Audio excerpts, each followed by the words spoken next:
the total spending obviously is the first thing that I look at. It's 7% growth this year over last year on the operating side, and the operating side is a more important thing to look at than the total number, because the capital spending, as we see, we've got over $1 billion in certificates of participation in new debt.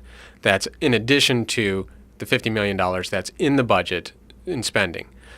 Sometimes that spending in the budget is also a down payment on things in the future. So you can't really use that capital spending. It doesn't really tell you anything. So 7% in operating spending is a large increase.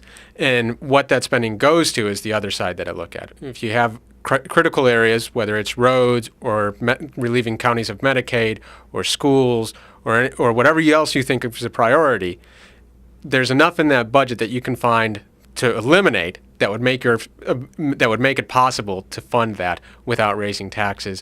And the tax cut that's in there this year, or the what's called a tax cut, it's really just a continuation of law as it was written. The removal of the temporary taxes for sales and income